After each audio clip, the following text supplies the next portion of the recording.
Welcome to the DevReady Podcast. My name is Andrew Romeo, and today I was joined by Dan Mumby. Dan is known as that startup guy on LinkedIn. He's a 15x founder. He took a business from zero to over $10 million revenue in a few years. He's also a startup mentor, an angel investor, author of the book Before You Quit Your Day Job. Dan and I had a great chat around validating idea, which pretty much turned into validating business model.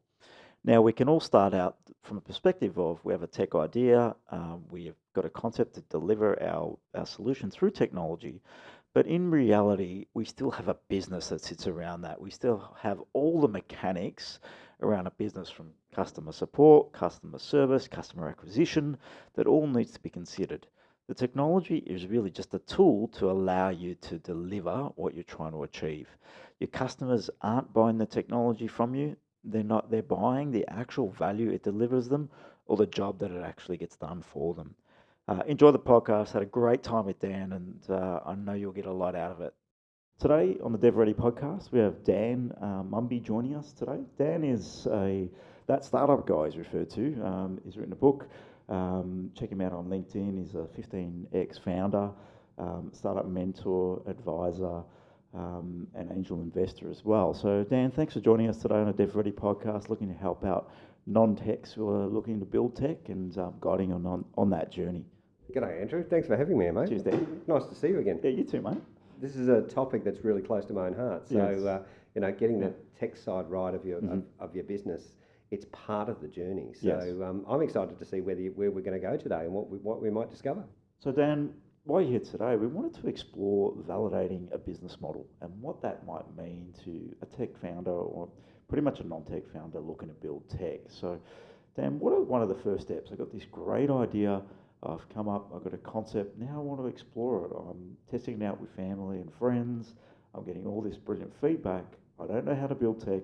I don't know what I'm doing. What should my first step be? Well, I love the premise of the question, firstly, Andrew, because the challenge with everybody that's got a good idea, and I talk about this a lot in my own speaking and writing and what have you, Yes. is that what is a good idea worth? Well, a good idea of $4 will get you a cup of coffee. So the idea actually isn't worth anything No, in of it itself. isn't, no. But it's the place to start. I mean, it's the place around which we formulate a hypothesis of solving a compelling problem or solving a problem or taking advantage of an opportunity that we see in the world. So obviously the idea is the first layer that we wrap a business around. But ultimately what you're trying to build is not a product or a service, but a business that the idea is wrapped around a product, which is wrapped around a service, which is wrapped around an audience, which is wrapped around a market, which is then wrapped around a business, and which then layers might then be that it's investable, and then another layer is that you're building the team, and then you're building the culture of the organisation around it. So the nucleus of any great venture, and I like to use the word venture rather than a business because it's a bit like Columbus travelling from Spain to the New World. It's a venture. You think you know where you're going, but the journey's going to be a little bit different, and you can't predict all the places and spaces. So if you want to think about it like that, when you're going on a venture, you know that you're going to have to do some planning and some preparation. You can't just get on a boat and go. You're going to want to figure out, we're going to a place that we don't know where we're going. Yes. We know we're going to need food and water. We're going to need provisions. We're going to need some skills and some experience. We're going to need a navigator. We're going to need some people to, put the sails up. I'm using the old analogy here. I'm still on the Columbus analogy. But we're going to go on this journey together. And at the moment, it's just me with an idea or a vision. But ultimately, it's going to be a venture. So you've got to start thinking about mapping out the waypoints to what am I going to need for each stage of the venture. What am I going to need to plan? What am I going to need in order to prepare? What am I going to need to start? And then what am I going to need along the way? And these are the things that I like to start thinking about from the very, very beginning. Okay. So in the end, you can have a great idea, but what you're saying, it's not about the tech at all. It's really about the model, the business, and how you're going to frame that to actually serve a customer in the end, right? Absolutely. Yeah. Start with the end in mind and then work your way back to where you are now. You may not know all the answers to the questions, Mm-hmm. but by taking that approach, it starts helping you formulate the questions to other people to get some insight and some guidance and some advice, by being able to ask better questions. Yep. And that's, I think, one of the things I talk a lot about around validating a business model or validating an idea. It's not actually the product or the idea or the tech. Everybody says I'm a tech startup. Well, let's be honest. 90% of businesses these days would meet that criterion. Yeah, you'd say that. So who's not got some form of tech within their business right now? If you've got if you've got a spreadsheet or a mobile phone that you're using in your business, technically you're a tech business. Unless you're a retail business using a cash register. Yes. But let's be honest. So anyone can call themselves a tech business. So would you say not to call yourself a tech business? You're a business, you're a venture. You've got an idea that you want to deliver upon and take the tech out of the conversation because it's just a form of delivery. It's a mechanism of service delivery. You're absolutely right. It's the way that you, or it also might be a mechanism of customer acquisition too. Yeah, it could be. So it might be about how you deliver your service, how you support your customers, how you engage with your audience, or how you acquire them. Yep. It's a tool. So if I'm let's say if I'm going down to the big box hardware store, and I'm going to buy a shovel. Yes. Do I want the shovel? No. I don't want the shovel. What I want is the hole that the shovel will give me. The outcome. So when it comes to the tech is your tool. It's your shovel. What you want is the hole that it builds. Okay. In fact, you probably don't want the hole. What you want is the piece of timber that goes in the hole that builds the deck. So you can actually have social gatherings. So you can have a place of joy, social gatherings on the weekend and et cetera, or an outdoor room or whatever. Funny thing is, I'm building a deck right now. So it's a good analogy there. I love the building analogy because I'm doing a bit of renovating myself, and I've just finished my deck, and I got to say, outdoor room, shade sails, misting, chimeneas. Misting. Yeah, I saw those in Bunnings the other day. Yeah. So I thought about when I was designing that deck. Shall we let's use that analogy because that might be easier for people to comprehend rather than the Columbus scenario. Unless you're a student of history, which I am. But the example of building the deck is a really, really good one. You don't start by just digging a couple of holes and putting a couple of posts in and what have you. You've actually got to think about the whole design, the design process. You've got to think about what skills do I have? What can I do myself? What do I need to contract out? Yes. Do I need approvals? Is there a regulatory environment or a compliance element that I have to think about, which is often true of many ventures, especially if you're in law or pharmaceuticals or fintech or other spaces. Highly regulated industries, right? So there's a regulatory environment you've got to think about. So do I need a permit to put my deck in? Yep. Do I have the capability? Do I have the tools? Do I have some of the really basic skills that I'm actually going to need? Or do I have access to them? Do I have the resources where I've got mates who are really, really good at things that I'm not good at? Do I have friends that can assist me with the process? Do I have people that can help me design the thing so that it's when I end up building it, whatever it is, does it do its intended purpose? Is it functional? Is it aesthetically pleasing? Does it have good design? Does it lead me to the type of use case that I'm looking for? Get it. So, does that make sense? No, interesting way to think of it. And the deck analogy is perfect. Like I said, building a deck right now, got a bit of help from the father-in-law. Yeah. Dad doing quite a bit of it. Yep. It's when you don't know what you don't know. I'm not the builder at all. I sit in a desk in an office on a phone half my day. That's what I do.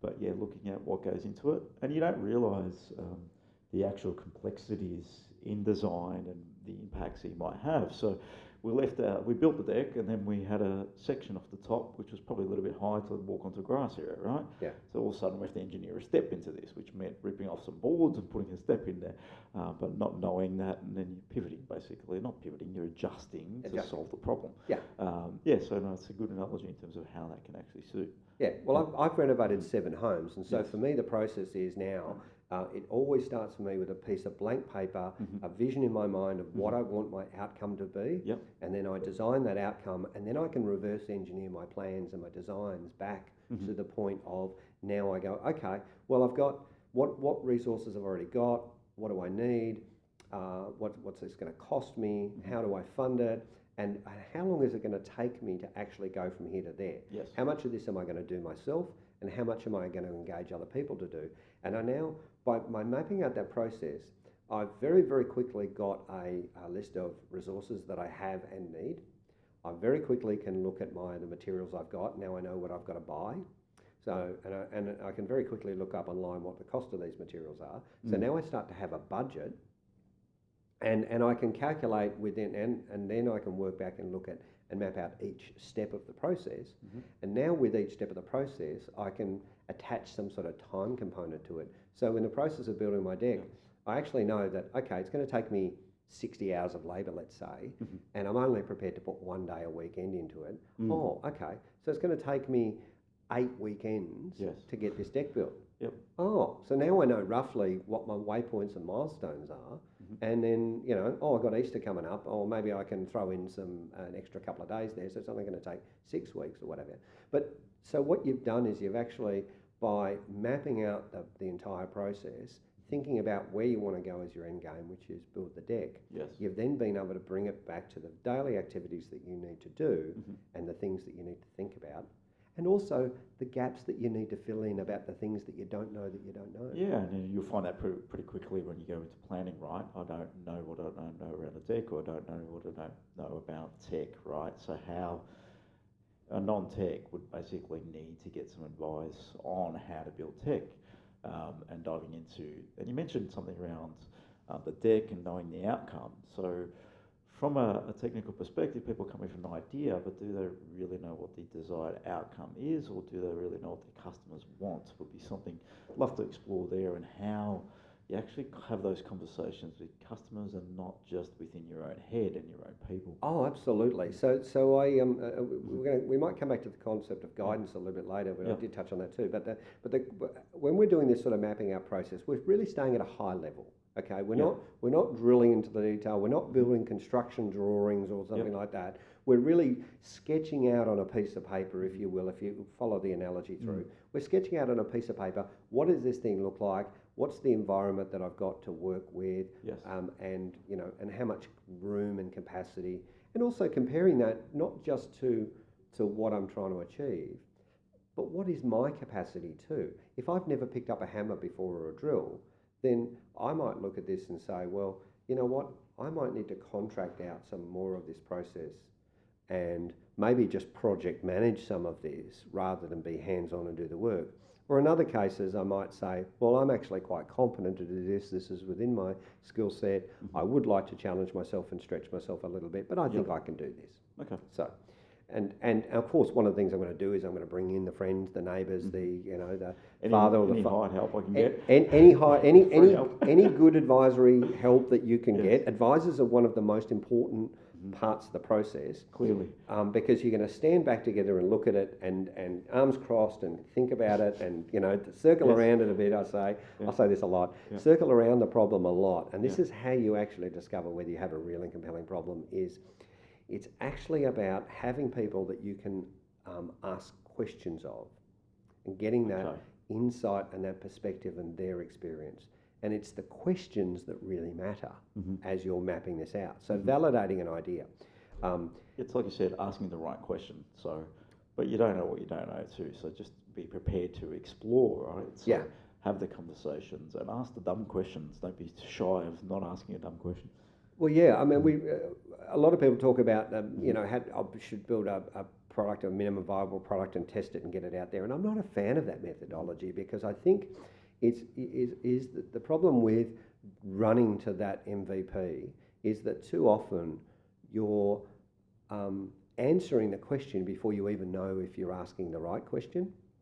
And so let's stay with the deck analogy for a minute. Yep. You might say to the boss, and because remember here, the Chancellor of the Exchequer who holds the budget and also the design element and final approval on all stages of construction must be obeyed. Let's be honest. And if you're going to put together a design thing, you're going to have the honey conversation. You say, honey, what do you want? Yep. And she's not going to tell you what she wants. She's going to tell you how she wants to feel as a result of the project finishing. Correct. Yeah. Okay. It's in the space, in the environment. Yes. Not about how how it looks and feels. It's more what you're going to use it for, right? Are we going to use cedar? Are we going to use redwood? Are we going to use all of those are irrelevant questions. She'll leave the detail up to you. But what she wants is a nice, relaxing outdoor space that she can entertain with, for instance, or, it's the edge around the pool or whatever the process is. Yes. And so you've got to then figure out, am I asking the right question? Honey, how do you want to feel? What do you want this to be? Because then when you know what that looks like, now you know you're able to start asking the right questions. Mm-hmm. What you very, very quickly find in venture land or startup land is that people start going down rabbit holes very quickly. They think they're solving one problem, when in fact, you can get 3, 6, 12 months down the journey of a venture and realise that you're actually solving the wrong problem, or that you didn't understand the problem you were attempting to solve, or you had no perspective on the pain of the audience that you were solving the problem for, or that it wasn't relevant to you, or that you weren't passionate about it. So, yeah, interesting. So instead of going down that path, how do you know you're solving the right problem? Is it better questions? Yeah. It's always about better questions. And I liken I love a good analogy. I don't know if you've ever come across the movie I, Robot with Will Smith and James Cromwell. Yeah, I have seen it, but a long, long time ago. I think it's probably about 20 years old. Yeah. It's a classic movie. It was actually based on, I think, on an Arthur C. Clarke book written in 1955, whatever. Okay. So it's an absolute classic story. Mm-hmm. The version that I saw, or the Will Smith version, I don't know if there's been other versions, Will Smith is a police detective, and his mentor, James Cromwell, has been killed. Okay. And so his mentor has left him a series of holograms, or an AI has created a series of holograms to help guide Will Smith in finding his mentor's killer. Mm-hmm. But the hologram cannot give him the answer. It can only tell him when he is asking the right question. And that's the phrase that I always have in the back of my mind. Is this the right question that I'm asking? Because if I ask the right questions, I'll get maybe not the right answer, but I'll get better my right answers. Oh, as I don't know who said this, but as the saying goes, ask a better question, get a better result, right? Yeah, absolutely. Get a better answer. So when you're looking at questioning, you need to be questioning from perspective of even challenging your own thoughts and the people you're talking to, challenging them around the way they're approaching it. And maybe asking a better question is asking 20, 30, 40 questions at once just to dig in, right? And don't be shy on digging in. Absolutely, yes. And again, to stay with the deck analogy, you don't necessarily know at the time all of the start. What material are we going to use on the deck? Well, I don't know, but we're not at that point of asking that question yet. Or how do we seal the deck? Well, we don't need to worry about sealing the deck. Not right now, no. Not right now. We need to know the answer to that later, but we don't need to know the answer to that now. What we might want to be worrying about is, can we afford it? Start with the planning questions first. Start with the journey questions. What are we going to need to get started? Whose help are we going to need? What have we got now? Where are we starting from? And can we get to completion? Can we get to success from where we are with what we have, at least in the planning stage? Sometimes I talk a lot about in your planning process, but certainly in your venture process, of having what I call go, no-go points. And it's really, really important as you're mapping out this venture journey to build in some go, no-go points. Sometimes you'll get to the point where you realise that you actually cannot get to success from where you are with what you have. And I talk a lot about this when I'm mentoring founders, because often a lot of founders will say, well, I'm looking for an investor. Okay, well, investors don't invest in ideas, they invest in businesses. So what resources have you got to go from here to becoming a business that will become investable? Because there's a lot more people out there pitching for money than there is money available. And unless you're in the top 5% of businesses, not ideas, you should not waste your time attempting to pitch for money, because only the best 5% of ventures will actually get investment. Okay, so it is a tough game out there. It's a tough game. Yeah. So you would want to then maximise your chances of success by knowing more and putting yourself in that top 10 or 5% of potential ventures. And also recognising that, you know what, if I can't get to success from where I am with what I have, and I don't know how to acquire the resources, maybe I'm better off keeping my powder dry. Okay. As Richard Branson says, ideas are like buses. There'll be another one along in 5 minutes. Yes.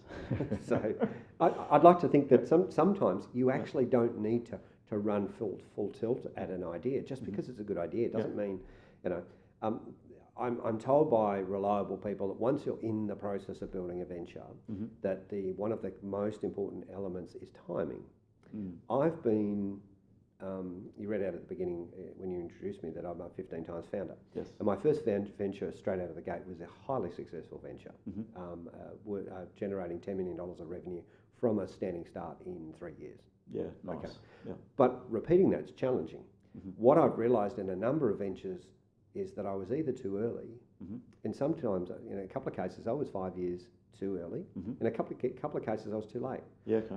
What I had imagined was great, but then upon some research and a little bit of homework, it was either already being done or had been done, or other people had tried and failed, and there was some insight and some learning that was available about why it didn't work.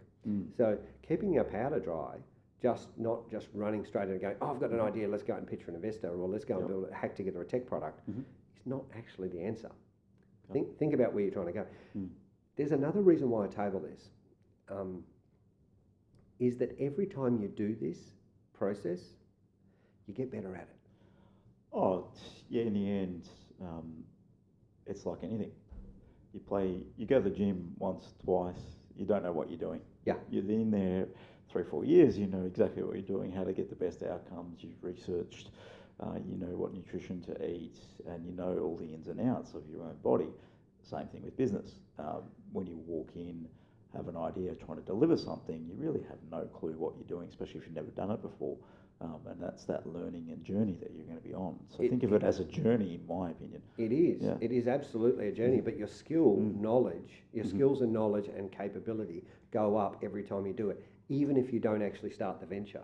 So I urge people to actually do the planning, what have you, because you very, very quickly get good at it. Now, after having done 15 ventures, one of the things I've learned is that 90% of the stuff that people think about in a venture doesn't matter. Go into that. I'd love to hear what that 90% is. Well, 90% people fuss about the colour of the logo. Should be royal blue, navy blue, dark blue, la la la. Or sometimes the logos are logos. Just get it done. You know, do it the business card. Do I want the big font, the small font? Oh my God! You know, I'm using these as terrible examples, but they're actually good ones. We fuss and mimic and worry about the minutiae. Yes. And the minutiae oftentimes is irrelevant till a certain point. But what we should be doing is we should have our strategic vision right. We should have our strategic plan right, or vision right, then our strategic vision, then our plan, and then our activity list. And we're worrying sometimes about all the bits and pieces on the activity list before we've actually got a very clear strategic vision in our mind about where we are and where we're trying to go, and who is our audience and what problem we're solving for them, and what pain do they have, and how we're going to take it away, and who's gone before us and who's following after us. So you touched upon customer focus there around the problem, who we're solving the problem for, and are we even capable of solving this problem is probably another question you want to be asking yourself, and if not, what resources you need. But when asking, you said about strategic plan and vision, what are some of the things that I need to be considering when I jump into a business or idea around that particular area there? What should I be considering around that particular area? So one of the first things I put in my strategic vision, I've mentioned twice already, the customer pain. Yes. I think about the audience a lot, because I think about who is the audience, what is their pain, are they accessible? Why? I mean, that's the most important. If you cannot reach the customer or readily reach them without spending $5 or $10 million, I mean, if you're building a brand and you've got a budget of, if you're a large corporation, they would budget $5 to $10 million to build a new brand. So if you're building a corporation, a venture, you're going to have to recognise that you're going to need $5 or $10 million. And if you haven't got $5 or $10 million to build a brand, then in the absence of quote unquote going viral with some sort of guerrilla marketing campaign, you're going to really struggle. Yeah, unless you strike gold, basically. Yeah. So staying on that scenario, thinking about the audience for a second, are they accessible? Can I reach them?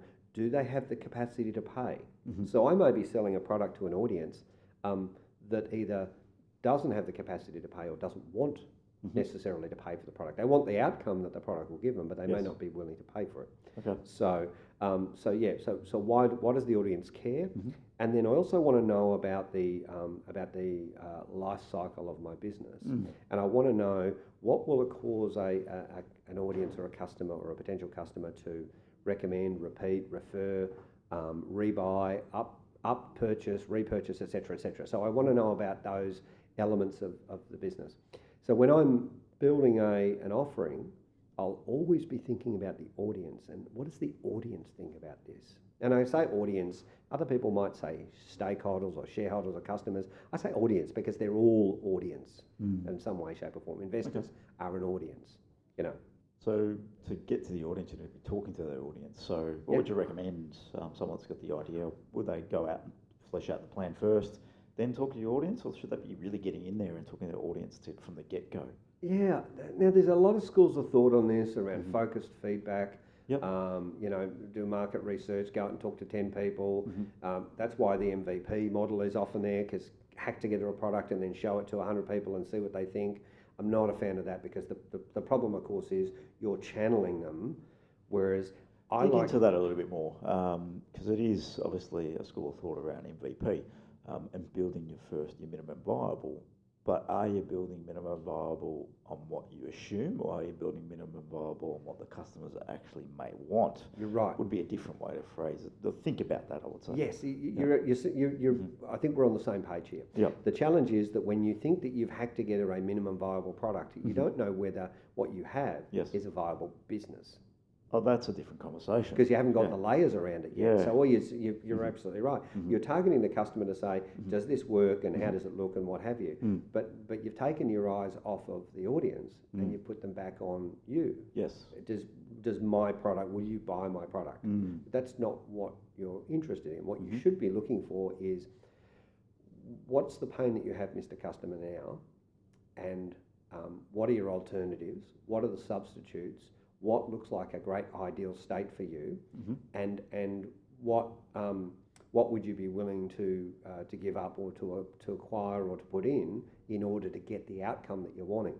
So it's a bit like you were talking about the gym analogy before. Yes. This is the old analogy of the vitamin tablet versus the headache pill. Okay. So now obviously. There are a lot of people out there, when they've got a headache, they'll take a headache tablet. Not as many people would take vitamin pills.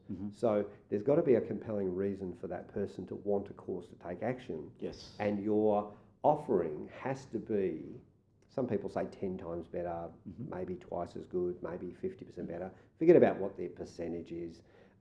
Your offering has to be the gap between the current state and the future state, or your gap state, if you will, has to be large enough to overcome the inertia of inaction. That's a challenge you mentioned about the vitamins, right? It's only someone that's really attuned to their body and wants to more of a longevity. That's like an insurance policy in their mind and what that's doing for them, and growing and the science behind it, right? Yeah. But if you're not, there's no pain now. It's a bit like you might think of it like the car. Taking vitamins is a bit like getting your service. Get car serviced versus getting a car repaired. You service it so that you don't have to break down in the middle of the road and get it repaired at an inopportune moment. You know? Yeah, that makes sense. So yes, Yeah. I think we've used 4 different analogies Yeah, so we're doing far. well, aren't we? Yes, so the thing we were just touching before about minimum viable product. The thing that I love is the concept of minimum lovable product. MLP. I've heard you use this before. Lovable is obviously not about your product anymore, right? So someone who's going to be loving that. Well, this is about the audience now, Yes. because a minimum viable product doesn't tell you whether you have a viable business. But if you have a minimum lovable product, you put it in an offering in people's hands. This is when you are building a working version or a test version, or you're demonstrating the example for the audience of how to solve their pain. And if you put it in their hands and they go, oh, that's really cool. Yes. You want to hear the 3 little words. That's really cool. Yes. That's really cool. Or I love this. Yes. Or where can I get it? These are words that you want to hear, because it tells you then that you are intrinsically developing, you've built into the model that you're building, or the offering or the service delivery model, you've built in enough desire or appetite for the audience to actually want to overcome their inertia. It's one of the most important things you can do. If a customer's not interested or has no desire for your product, you're not going to sell many, right? No. So now I get the point, minimum lovable. I still feel that's more of an end result. So what would you call the difference? Obviously, the end result between minimum viable product, viable meaning it's viable, it's working, the minimum level, let's actually hit the goal and desire of the customer. Well, you're targeting a different result. You said it right there. It's desire of the customer. Yeah. It's how do they feel about this, and what do they want to do as a result. So, there are 4 stages that you take a customer through. So, attention, interest, desire, and action. So AIDA. AIDA. Okay. AIDA. Yep. A minimum viable product might get the customer's attention, and for a certain percentage of them, you'll get their interest. And it's interesting. It's got bells and whistles on it, and gizmos, and it's the latest. It looks okay. Yeah, it looks all right. It looks it's clean. But the problem is, of course, that your business isn't viable based upon the ones on the small amount of fanboys and fangirls that you'll get that you'll show the product to. So if you show your product to 100 people, and then you base your decisions based upon the 5 people who are fanboys that go, oh, I love this is great, what have you, and then they cause them to take action. Yes. It's only a very, very small percentage of the people. Yeah, 5%. It's not a big market. Not a very big market. Remembering that you ideally should be showing your product only to people that have the pain that your offering is attempting to solve, or that you're iterating around the compelling problem that the audience has. So to get to minimum lovable in this phrase, we'll continue to use it. I've put a strategic plan together. Am I talking this through customers? What am I doing? Am I questioning customers? Is that where I should be? To get to minimum lovable, to define what that is, should I be working with the customer to define that, or should I go and build that in a quiet corner? Well, your strategic plan, theoretically, if you talk to 100 customers about that are in the target audience, okay, let's assume that we're a target audience of 100 people who have the pain. Okay. Instead of showing them the product, whether it's minimum lovable, minimum viable, etc., if you spent 10 minutes asking every one of those 100 people, what's your pain? Yep. What are your substitutes? What are your alternatives? What have you seen before? What have you tried? And what would you love to see?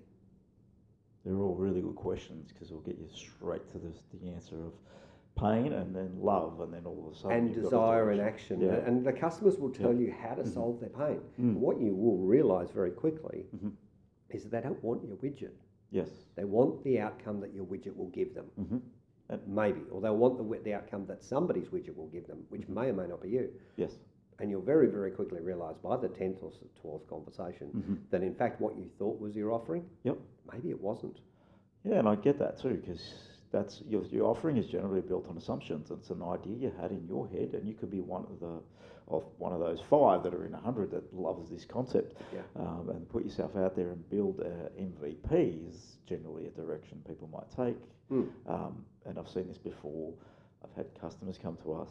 I've had startups come to us. We're advising one at the moment that's gone and built a product, invested over 100K into an MVP, still nowhere near it, and hasn't even had a conversation with any customers. Scary thought. I have one similarly, and they've spent $700,000. Yeah, that's not bad. Yeah. It's a lot of money to be betting the farm on. It because remember, think about this. We're talking about the Chancellor of the Exchequer before. Everybody has a partner. Of some description, not everybody does that. Okay, most people, when they reach our age, they have someone significant in their life who helps them guide them from the decisions. Not necessarily your parents anymore. Maybe it's a close family member, close friend. Maybe it's a partner. Maybe it's a father-in-law, mother-in-law, what have you. People that you trust and respect, whose opinions you're going to seek and gather. And if you make a mistake, let's say, let me pick the example of a couple of founders that I've seen have made this very, very terrible mistake, where they've gone down that path that we've talked about there. They've borrowed against the mortgage. Yeah, that's pretty scary. And then the venture isn't working, and they're still 6 or 12 months away from even being to the point where they could launch a product and then generate some revenue. Yes. Remembering, of course, they're going to need money to market their offering. We said before, $5 or $10 million is what it takes to market a brand properly. That's what it takes. Yeah, if you're looking at a big scalable brand, yes. Yeah, but any brand is going to take that over time. Yeah. It's just ideally you're going to generate revenue and put it back in. It's going to take a while for a business, maybe 12 months, maybe 18 months, maybe 3 years to generate a profit. So the founder of the business or founders can expect to be paid out a profit. So it's going to take them a while before they're going to get paid. Yes. Now, if they're in a scenario where they've borrowed against the mortgage to get the product to the point of being able to launch it, and they're now having to have that conversation with their partner at home, I'll call it the honey conversation, where you go home and she says, or he says, or whatever, honey, the mortgage is, there's not enough money in the mortgage for this month. Yes. You're in trouble. Yeah. You know, Yeah. that leads me No to one wants that conversation, do they? that's an interesting conversation because one of the things I talk about a lot that with founders, but I almost never hear it talked about, personal runway. Your actual individual capacity to go for a period of time without income. And that's obviously a big saving bank to be able to do that, right? Or working 2 jobs, 3 jobs, whatever it needs to be. I love a side hustle because I think a side hustle is a great way to go because all of this stuff that we're talking about around the planning and the strategic vision and all of that can all be done from the safety of your after hours and weekends. Yes.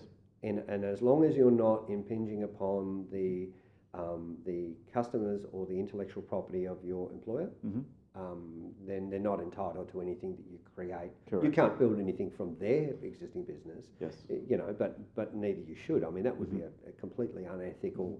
I couldn't espouse to working with anybody who is trying to white ant their customer or their boss. It's not a good position. You don't want. You should never be starting a great venture from a question of. From a position of questionable integrity. Yes. You just, you know. Not going to work. Not going to fly, is it? Yeah. You're building your castle on sand, let's be honest. Yeah. And it ain't going to last long. It'll be a rocky ride. Yes. Yeah. So, so personal runway is that question. I always ask when founders say to me, I say, okay, so if you quit your day job tomorrow, by the way, the title of my book is called Before You Quit Your Day Job. Okay. Just, I get the plug in there, but to give you the audience some sense of what that I know what I'm talking about here, is that what is your capacity to go without income? So what are the things that you have to think about doing before you quit your day job? And one of the things that I say is give yourself some time to create some capacity. Now, if you know that it's going to take, let's say from the time that you quit your job to the time that you were profitable, and you've mapped out into strategic vision, and let's say that you knew it was going to take 18 months, or maybe you might provision 24 months, but for the first 12 months before it's generating any serious revenue, you may not be able to draw a salary at all. So you might want to figure out, how do I get 12 months worth of personal runway into my life now before I actually make this move, before I make the leap of faith. And that part of that planning process might be, well, maybe I need to get rid of the pay TV subscriptions and the newspapers I get delivered, and cut down on some of the subscription apps, and cut my costs, and you know, just reduce the cost of your life. Sell the car, use the bus. Yeah, I do. I mean, seriously, I think not my last venture, but the one before, I actually had a motorbike which I loved. Sold it. Probably sold it, and I lost $5,000 on it. It was a joy, passion. But the vision of where I was going was more important than one specific toy. Yeah, a toy or an item, yes. And everyone's got a toy or item they can sell. We give them at least a month's runway, maybe more. Absolutely. So that cash in the bank alone, but then not having the expense of the registration and tyres and servicing and all of that, created more capacity. Getting rid of your pay TV subscriptions and all of those 12 different applications that you're subscribing to on a monthly basis. Can you cut back to the free version? Thinking about this, because a couple of things. What have I got in my cupboard that I could put out on the online platforms and sell and just convert $50 here, $100 there, $1,000 there? The golf clubs that I haven't used for 3 years, you know, sell them. Seriously, give yourself some capacity and some runway so that you can then say, right, now I've reduced my monthly expenditure from, maybe it was, I don't know, $10,000 a month to $7,000. Yep. Well, there's three grand a month or something. Yeah. There's $3,000 a month now that you're not spending. So that increases your buffer, but it also increases your runway because you don't no longer need 10 grand a month. You can 7. And over a period of time, you might be able to bring it down to 6 or 5.5 even. And one thing you did touch upon, so you need to obviously plan out a buffer for that period before you assume profitability or find profitability, right? Yeah. And you also mentioned go, no go. Now, what would that be in that time frame? Just say you're doing an 18-month runway, you've got that covered, you're looking at getting profitable by 18 months in, 24 months, whatever it might be. Yeah. Go, no go. How would you bring that into your strategic plan, and what things could you consider as a part of, maybe I'm running this for 3 months and then I find what? Should I stop? Should I keep going? What are the things that may halt you and maybe change your thinking? Well, in the same way that you're going to have a personal runway, you're also going to develop a business runway. And so by having a buffer, a cash reserve, if you will, you're then going to be able to allocate, and with approval from the boss at home, about saying, okay, honey, we've now been able to create an asset of 10 grand. I'd like to keep 5 grand of that as a home buffer. Yep. So we've always got an extra 5 grand, and I'd like to put 5 grand into starting the business. Okay, so you might start with a thing. And then at some point in your strategic plan, you're going to design in your, you're going to do a financial plan. So you're going to do in your projected marketing costs, your potential milestones, all that sort of thing. And you're also going to have an expectation of how much the things are going to cost you. So you're going to have a profit projection there. Yep. So that's going to feed into your business buffer. You're then, from that projected profit that you're going to be making on a monthly basis, you're going to be able to then pay staff and pay people and grow and expand and buy stock and build more product or what have you, or expand the business. Now, one thing you mentioned at the start of this conversation is an idea, and everyone's got one.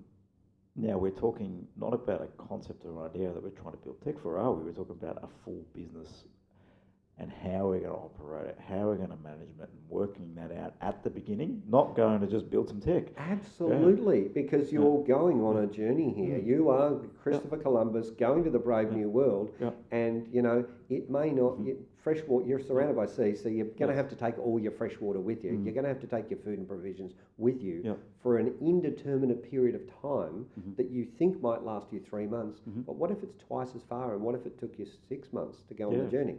You can't just get to 3 months and then turn around because, hang on a minute. I'm stuck in the middle of nowhere. We're out of food, I mean, what can we do? We're out of water, we're out of provisions, we're at, or the wind stops and suddenly what you thought was going to get you there and isn't going to get you there in the speed that you wanted to get to. So you actually have to think about having, a contingency buffer in there.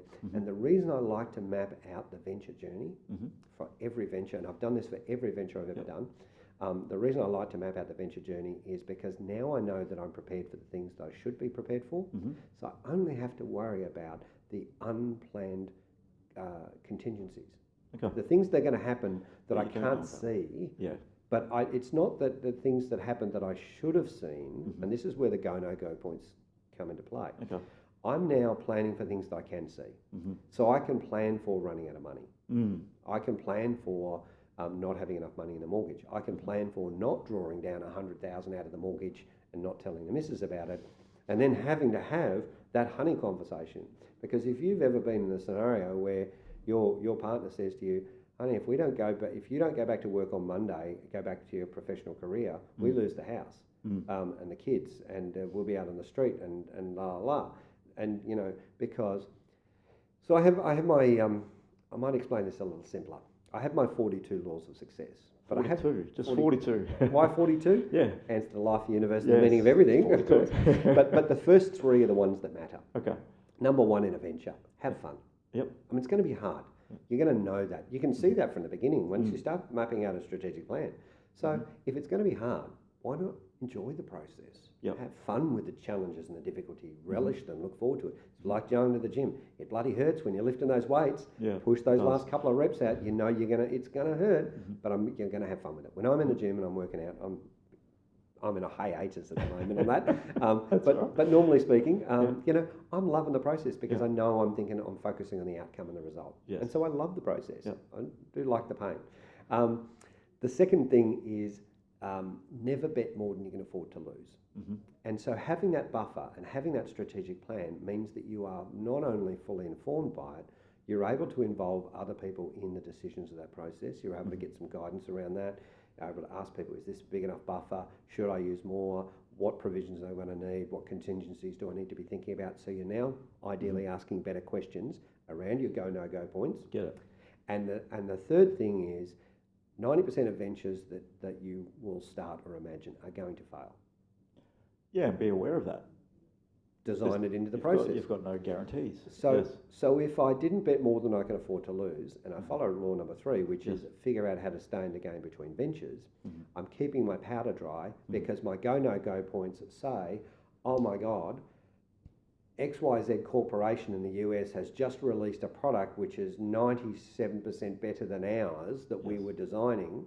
And if we launch, we're dead in the water. A go, no go point might be that by the time you get to launch, before you launch, is that you actually do another quick scan around the market. Because when you did your original business planning and your market research and your competitor analysis, there might not have been anything going on, and suddenly there are 3 or 4 other companies that are out there. Yep, and that's like you said, ideas come from everywhere, and everyone has, like, an idea is, if I find it funny when you talk to a founder and says, I've got this brilliant idea, can you sign an NDA? That's one of the things I find funny. And you think they're the only person that has this idea, and it's never come from anywhere else, and it's not taken from something else. And, I don't sign them, and there's a reason I don't sign them. Well, I mean, there's the obvious reason that if somebody approaches me with an NDA and I've never signed them, is because, well, actually, there's 2 reasons. Firstly, so you're asking me to invest in you, potentially. So you need my money to build your idea. Yes. And you're going to sign an NDA. And if I breach that non-disclosure agreement, you're then going to sue me. Yeah. With what money? Yeah. But actually, so from a practical perspective, it's nuts. Yeah. But more importantly, what that person is demonstrating is that they're an amateur. I like that you're going to sue me for what money is a great point there. Hang on. So you're going to use the money I've invested in you for you to sue me because I breached disclosure. Now, my dad has this. My dad passed away a few years ago, but he had this great phrase, and I'm not sure it wasn't his, but a very wise man, my dad, and could remember some really good quotes. Between 2 people of integrity, no contract is required, and when one has none, no contract is strong enough. So the question of, if you need a non-disclosure agreement between people talking about an idea, then you've already lost.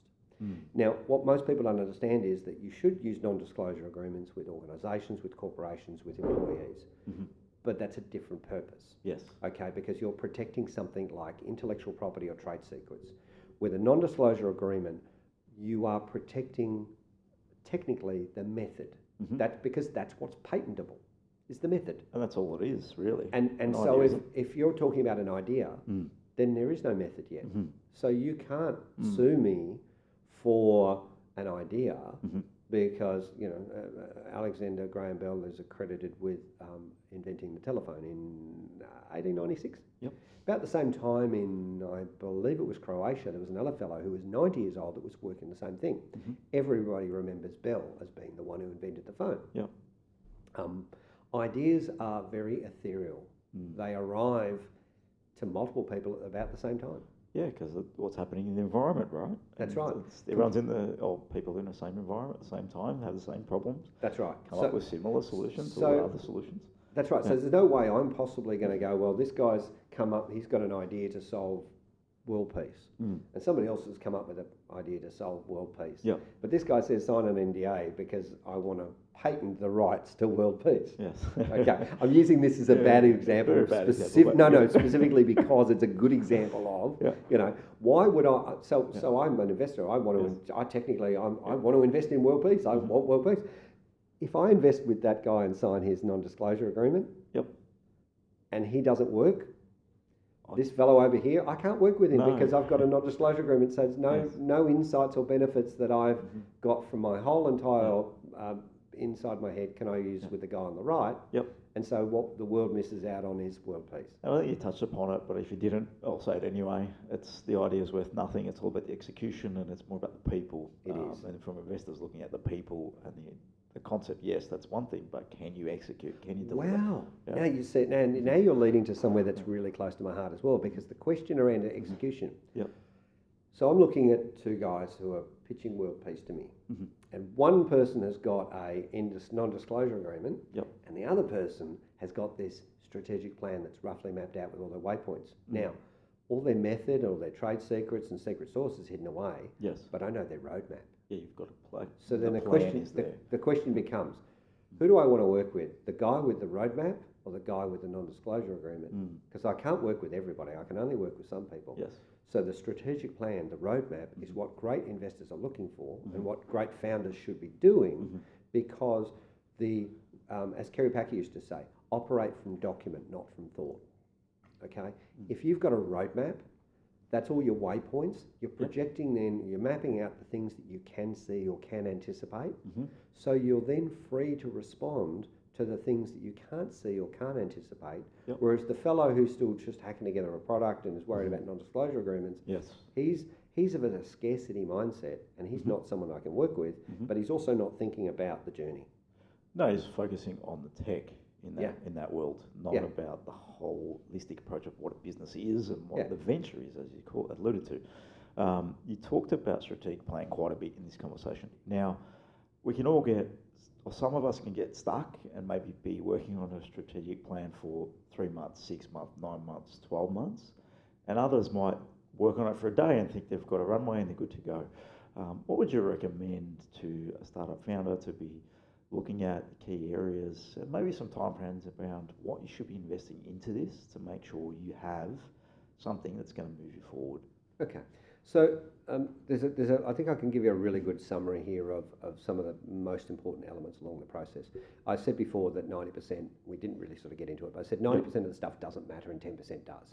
Okay, so think about the number of ventures that you've done. If this is your first time up at bat, yes, and if this is the first time you've done anything like this, then I think you should spend a good 6 months circling around this. 6 months, okay. Absolutely. And remembering, of course, that we talked about creating personal runway as well, that 6 months time frame is not spent in isolation, because you're not only going to be thinking about the audience and the market, you're going to be talking to people, you're going to be asking questions, but you've also got some time to build and prepare some runway. Okay. And get some insight. Maybe you might need to do a course at a local TAFE around financial management, because every venture is going to be living and dying by its numbers. And if you, again, I was saying about Kerry Packer before, the other phrase I love about Kerry Packer is that Kerry Packer knew more about his numbers guy than his numbers guy did. Kerry Packer didn't do his numbers, but he knew more about it. If you don't know your numbers in a business, if the math doesn't work, the business won't. Yes. Okay. So if you're not great on numbers, two things. Either find somebody who is great and can explain it to you in simple terms, or learn to do it better yourself. Get it. So, and if you can't get your personal finances in order and create and know what your personal runway is, how can you possibly do that with a business? So if you first venture out, you're going to want some time to do that. And I say take 6 months, 12 if necessary. If it's not this idea, it'll be the next one, or the one after that, or the one after that, or the one after that. Okay. None of this is wasted. Okay, you'll start to develop. Now, if it's your third or fourth venture, now maybe you've built some runway up, you've got some capacity, you've started getting some advice and some guidance together and some sources of influence, and started building a network, and you've got some more insights and perspectives.